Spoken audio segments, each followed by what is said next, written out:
Welcome back to my channel stories with Satyam. आज मैं आपको सुनाऊंगा मुंशी प्रेमचंद्र की लिखी कहानी मेरी पहली रचना। कहानी को सुनने से पहले चैनल को सब्सक्राइब करें ताकि आने वाली वीडियोस आप तक पहुंच सके। उस वक्त मेरी उम्र कोई 13 साल की रही होगी। हिंदी बिल्कुल ना जानता था। उर्दू के उपन्यास पढ़ने लिखने का उन्माद था। मौलाना शहर, पंडित रतननाथ सरशार, मिर्जा रुस्वा, मौलवी मोहम्मद अली हरदोई निवासी उस वक्त के सर्वप्रिय उपन्यासकार थे। इनकी रचनाएं जहां मिल जाती थी स्कूल की याद भूल जाती थी और पुस्तक समाप्त करके ही दम लेता था। उस जमाने में रेनाल्ड के उपन्यासों की धूम मची थी। उर्दू में उनके अनुवाद धड़ाधड़ निकल रहे थे और हाथों हाथ बिकते थे।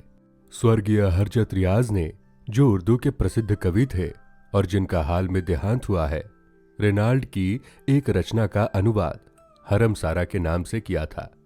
उसी जमाने में लखनऊ के साप्ताहिक अवध पंच के संपादक स्वर्गीय मौलाना सज्जाद हुसैन ने, जो हास्यरस के अमर कलाकार है, रेनाल्ड के दूसरे उपन्यास का धोखा या तिलस्मी फानूस के नाम से अनुवाद किया था। ये सारी पुस्तकें मैंने उसी जमाने में पढ़ी थी और पंडित रतननाथ सरशार से तो मुझे तृप्ति ही ना होती है। उनकी सारी रचनाएं मैंने पढ़ डाली। उन दिनों मेरे पिता गोरखपुर में रहते थे और मैं भी गोरखपुर के ही मिशन स्कूल में 8वीं में पढ़ता था, जो तीसरा दर्जा कहलाता था। रेती पर एक बुक सेलर बुद्धिलाल नाम का रहता था। मैं उसकी दुकान पर जा बैठता था और उसके स्टॉक से उपन्यास ले लेकर पढ़ता था, मगर दुकान पर सारे दिन तो बैठ ना सकता था। इसीलिए मैं उसकी दुकान से अंग्रेजी पुस्तकों की कुंजियां और नोट्स लेकर अपने स्कूल के लड़कों के हाथ बेचा करता था और इसके मुआवजे में दुकान से उपन्यास घर लाकर पढ़ता था। 2-3 वर्षों में मैंने सैकड़ों ही उपन्यास पढ़ डाले। जब उपन्यासों का स्टॉक समाप्त हो गया तो मैंने नवल किशोर प्रेस से निकले हुए पुराणों की उर्दू अनुवाद भी पढ़े और तिलस्मी होश रूबा के कई भाग भी पढ़े। इस वृहद तिलस्मी ग्रंथ के 17 भाग उस वक्त निकल चुके थे और एक एक भाग बड़े सुपर रॉयल आकार के 2-2 हजार पृष्ठों से कम ना होगा। और इन 17 भागों के उपरांत उसी पुस्तक के अलग अलग प्रसंगों पर 25 भाग छप चुके थे। इनमें से भी मैंने कई पढ़े। जिसने इतने बड़े ग्रंथ की रचना की, उसकी कल्पना शक्ति कितनी प्रबल होगी, इसका केवल अनुमान लगाया जा सकता है। कहते हैं कि ये कथाएं मौलाना फौजी ने अकबर के विनोदार्थ फारसी में लिखी थी। इसमें कितना सत्य है कह नहीं सकता, लेकिन इतनी विहत कथा शायद ही संसार के किसी भाषा में हो। पूरी इंसाइक्लोपीडिया समझ लीजिए। एक आदमी तो अपने 60 वर्ष के जीवन में उसकी नकल भी करना चाहे तो नहीं कर सकता, रचना तो दूसरी बात है। उसी जमाने में मेरे एक नाते के मामू कभी कभी हमारे यहां आया करते थे। अधेड़ हो गए थे लेकिन अभी तक बिन ब्याहे थे। पास में थोड़ी सी जमीन थी, मकान था, लेकिन धरती के बिना सब कुछ सूना था। इसीलिए घर पर जी ना लगता था। नातेदारियों में घूमा करते थे और सबसे यही आशा रखते थे कि कोई उनका ब्याह करा दे। इसके लिए 100-200 खर्च करने को भी तैयार होते। क्यों उनका ब्याह नहीं हुआ ये आश्चर्य था। अच्छे खासे हष्ट पुष्ट आदमी थे, बड़ी बड़ी मूछें, औसत कद, सांवला रंग, गांजा पीते थे, इसमें आंखें लाल रहती थी, अपने ढंग के धर्मनिष्ठ भी थे। शिव जी को रोजाना जल चढ़ाते थे और मांस मछली नहीं खाते थे। आखिर एक बार उन्होंने भी वही किया जो बिन ब्याहे लोग अक्सर किया करते हैं। एक चमार इनके नयन बाणों से घायल हो गए। वो उनके यहाँ गोबर पाथने, बैलों को सानी पानी देने और इसी तरह के दूसरे फुटकर कामों के लिए नौकर थी। जवान थी, छबीली थी और अपने वर्ग की अन्य रमणियों की भांति प्रसन्नमुख और विनोदिनी थी। मामू साहब का त्रिषित हृदय मीठे जल की धारा देखते ही फिसल पड़ा। बातों बातों में उससे छेड़छाड़ करने लगे। वो इनके मन का भाव ताड़ गई। ऐसी अल्हड़ ना थी और नखरे करने लगी। केशों में तेल भी पड़ने लगा, चाहे सरसों का ही क्यों ना हो। आंखों में काजल भी चमका, होठों पर मिस्सी भी आई थी और काम में ढिलाई भी शुरू हुई। कभी दोपहर को आई और झलक दिखाकर चली गई, कभी सांझ को आई और एक तीर चलाकर चली गई। बैलों को सानी पानी मामू साहब खुद दे देते, गोबर दूसरे उठा ले जाते। युवती से बिगड़ते क्यों कर? वहां तो अब प्रेम उदय हो गया था। होली में उसे प्रथानुसार एक साड़ी दी, मगर अब की गाजी की साड़ी ना थी।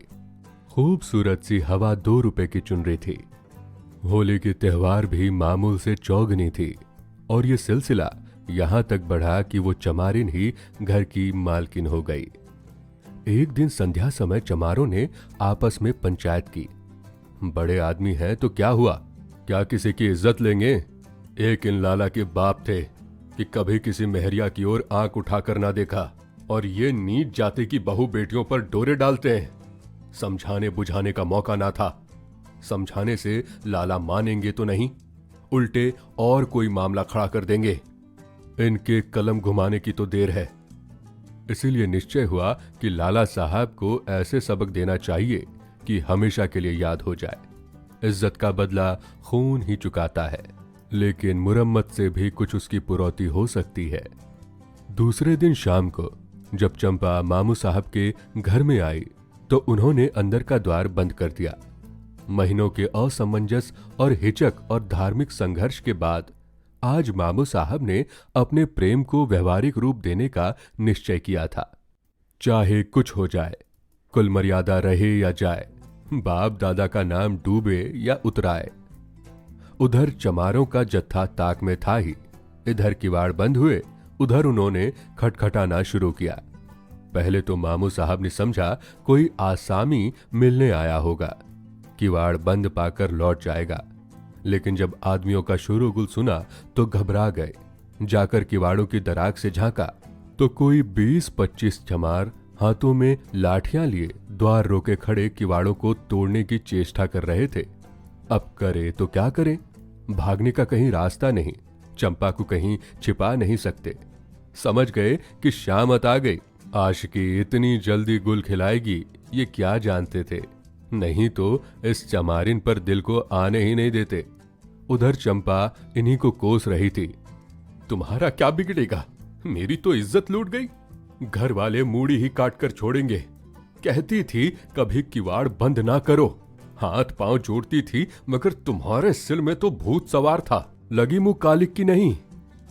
मामू साहब बेचारे इस कूचे में कभी ना आए थे।